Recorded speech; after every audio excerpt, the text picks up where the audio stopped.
بتا دیا۔ سورۃ طلاق کی آخری آیات میں 7 آسمان اور ان کی مثل زمین بنانے کی بات ہوئی۔ جی جی جی۔ اس سے کیا یہ مطلب ہے کہ اس زمین کے ساتھ ساتھ اور دنیایں بھی ہیں یا زمینیں ہیں جہاں پہ انسان آباد ہیں، اور اگر ہیں تو کیا وہاں پر بھی آپ صلی اللہ علیہ وآلہ وسلم مبعوث ہوئے ہیں کہ آپ رحمت للعالمین ہیں؟ یہ بہت کریٹیکل کوشچن آپ نے کیا ہے، اور یہ جو سورہ طلاق کی آخری آیات ہے نا، اس حوالے سے ایک حدیث ہے جس کی وجہ سے یہ ساری کنفیوژن پیدا ہوئی ہے، اور اس ٹاپک کو لوگ ہاتھ نہیں ڈالتے ہیں، اور جب وہ ڈالتے بھی ہیں نا تو وہ پھر ان کو کچھ سمجھ نہیں لگتی کہ اب ہم جواب کیا دیں پبلک کو، اس کی وجہ سے مصیبت کھڑی ہو جاتی ہے۔ اس پہ مودودی صاحب نے بھی بحث کی ہے، باقی لوگوں نے بھی، اور بہرحال میں آپ کو یہ بتاتا ہوں کہ یہ جو سورہ طلاق کی آخری آیات ہیں، یہ سیکنڈ لاسٹ صورت ہے نا، سورہ طلاق الطلاق پارہ نمبر 28 میں۔ اعوذ باللہ من الشیطان الرجیم۔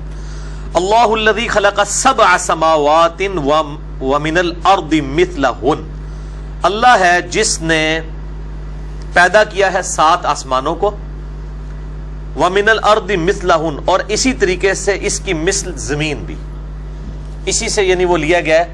بعض لوگ کہتے ہیں یہ ترجمہ ہے کہ جس طرح اللہ نے آسمانوں کو پیدا کیا اسی طرح اللہ نے زمین کو پیدا کیا۔ بعض کہتے ہیں نہیں، یہ جو مثلہن ہے اس سے مراد زمینیں بھی 7 ہیں۔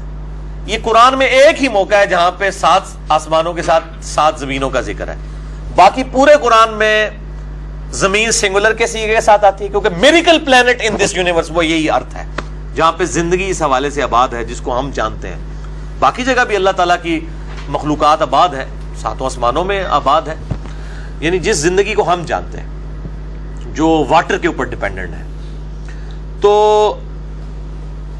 یتنزل الامر بینہن، ان تمام میں اللہ تعالیٰ کے احکامات نازل ہوتے ہیں۔ لتعلموا ان اللہ علی کل شیء قدیر، یہ اس لیے کہ تاکہ تم جان لو کہ اللہ تعالیٰ ہر چیز پر قادر ہے۔ وان اللہ قد احاط بکل شیء علما، اور بے شک اللہ تعالیٰ نے ہر چیز کو اپنے علم سے گھیرا ہوا ہے، احاطہ کیا ہے۔ یہاں تک بات ہوتی ہے نا تو کنفیوژن نہ کریٹ ہوتی۔ اصل میں اس کانٹیکسٹ میں ایک حدیث ہے المستدرک للحاکم میں، کتاب التفسیر چیپٹر ہے، سورہ طلاق کی تفسیر میں المستدرک للحاکم کے اندر اسی کانٹیکسٹ میں ایک حدیث موجود ہے ابن عباس سے، ان کا قول ہے، حدیث موقوف۔ ابن عباس کہتے ہیں کہ جس طرح 7 آسمان ہیں اس طرح 7 زمینیں ہیں، یہاں تک تو بات ٹھیک ہے۔ اس کے آگے الفاظ ہیں کہ ہر زمین میں محمد ہے، ہر زمین میں ابراہیم ہے، ہر زمین میں نوح ہے، ہر زمین کا اپنا موسیٰ ہے، عیسیٰ ہے۔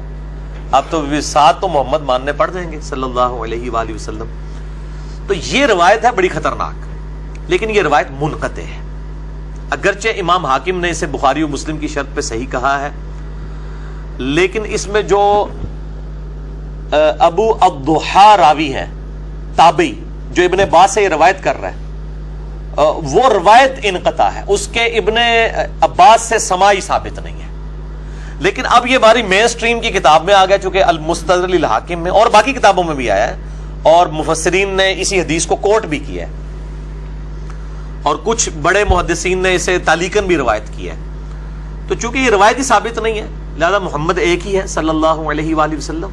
باقی 7 زمینوں سے مراد اس زمین کے 7 طبقات بھی ہو سکتے ہیں، جیسا کہ صحیح بخاری کے اندر حدیث ہے کہ وہ ایک یعنی وعید سناتے ہوئے آپ صلی اللہ علیہ وآلہ وسلم نے فرمایا کہ 7 زمینوں میں اسے دھسا دیا جائے گا قیامت والے دن، ایک وعید کے کانٹیکسٹ میں۔ اس طرح کی چیزیں، وہ 7 زمین کے طبقات ہیں، لیکن لوگ کہتے ہیں کہ جی وہ مفسرین کہتے ہیں کہ وہ زمین کے 7 طبقات الگ ہیں، یہ 7 زمینیں الگ ہیں۔ اور 7 کا ایک ورڈ عموماً بھی مطلب 70 ہو گیا، 7 ہو گیا، یہ ورڈ عربی میں استعمال بھی ہوتا ہے۔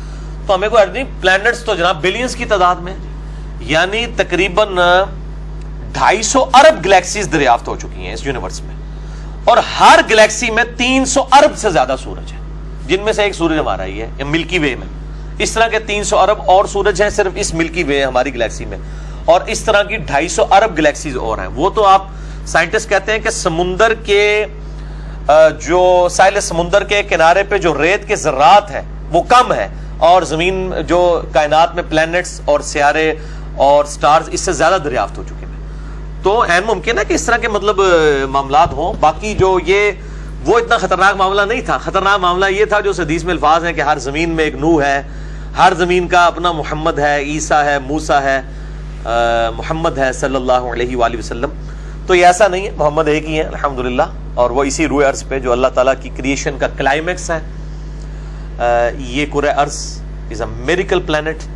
میرا اس کے اوپر لیکچر بھی ہے, who is Allah in the light of latest scientific facts, مسئلہ نمبر 60. اللہ کون ہے جدید سائنسی حقائق کی روشنی میں. تو یہ والا جو معاملہ ہے 7 زمینوں والا وہ یہی ہے. یہ اچھا ہو گیا, یہ بڑا امپورٹنٹ سوال تھا. اچھا سر, اسی طرح کہا جاتا ہے کہ خانہ کعبہ کے بالکل اوپر بیت المعمور ہے, کیا یہ بات صحیح ہے؟ ہاں ٹھیک ہے, صحیح. بخاری مسلم میں وہ جو واقعہ معراج والا میں نے لیکچر دیا ہے نا, اس میں موجود ہے, اور اس کا فرشتے طواف کرتے ہیں. اب یہ بالکل ٹھیک ہے. ذہن یہ کہتا ہے کہ وہ جو بیت المعمور ہے وہ اس پوری یونیورس کے سینٹر میں ہونا چاہیے. ذہن یہ کہتا ہے ایک مرکز. تو اگر یہ ذہن کی بات مان لی جائے تو اس کا یہ مطلب ہوگا کہ جو خانہ کعبہ ہے وہ بھی پوری یونیورس کے سینٹر میں ہے, کہ خانہ کعبہ اس زمین کے سینٹر میں بھی موجود ہے. دیکھیں جی, اتنی کیلو ابھی تو یونیورس کا سائز ہی ہمیں نہیں پتا, ہم کیلکولیشن کہاں سے کریں کہ جی وہ جو ہے وہ سینٹر میں ہے. باقی یہ ہے کہ جو اس وقت ہماری زمین ہے نا, اگر اس کا نقشہ اس طریقے سے پھیلا کے ریکٹینگولر ڈرا کیا جائے تو خانہ کعبہ شریف آلموسٹ سینٹر میں آتا ہے. ٹھیک ہے, تو چلیں یہ ایک بائی چانس بھی ہو سکتا ہے اور کوئی گاڈ کا پلان بھی ہو سکتا ہے. تو یہ ڈیٹیلز ہمیں نہیں بتائی گئی ہیں. بخاری مسلم میں جو واقعہ معراج سے متعلق احادیث ہیں جن میں آپ صلی اللہ علیہ وآلہ وسلم کا یعنی سدرۃ المنتہا تک جانا ہے, وہاں پہ بیت المعمور کا ذکر ہے کہ وہ فرشتے وہاں پہ طواف کرتے ہیں, وہ فرشتوں کا قبلہ ہے, اور جب فرشتے زمین پہ آتے ہیں پھر اس کا طواف کرتے ہیں اور ادھر وہ نماز ادا کرتے ہیں. تو مطلب اس طرح کی کوئی ڈیٹیل نہیں ہے کہ وہ کائنات کا کوئی مرکز ہے, اس طرح کی ڈیٹیلز نہیں بتائی گئی ہیں. تو باقی یہ بھی ہے کہ اس میں یہ بھی الفاظ موجود ہیں بخاری مسلم میں کہ روزانہ 70,000 فرشتے آ کے طواف کرتے ہیں بیت المعمور کا, اور جس کی ایک بار باری آتی قیامت تک دوبارہ نہیں آئے گی اس کی باری. تو وہ چاہے سینٹر میں ہو چاہے آف سینٹر ہو, مطلب ہمارے لیے وہ قبلہ تو سینٹر میں نہیں, ہمیں تو یہاں سے 4,000 کلومیٹر سفر کر کے ہی جانا پڑتا ہے. ایک بار ہی زندگی میں جانا پڑے تو ان کے لیے تو امپورٹنٹ ہے جہاں سے مرضی. اور پھر فرشتوں کو پہنچنے کے لیے کوئی سینٹر میں ہونا یا کوئی ہٹ کے ہو, سڑک وہاں بنی ہو نہ بنی ہو, فرشتوں کے لیے تو کوئی مسئلہ نہیں ہے, وہ جہاں بھی ہو. اصل مقصد یہ ہے کہ ایک بتایا گیا کہ بیت المعمور ہے.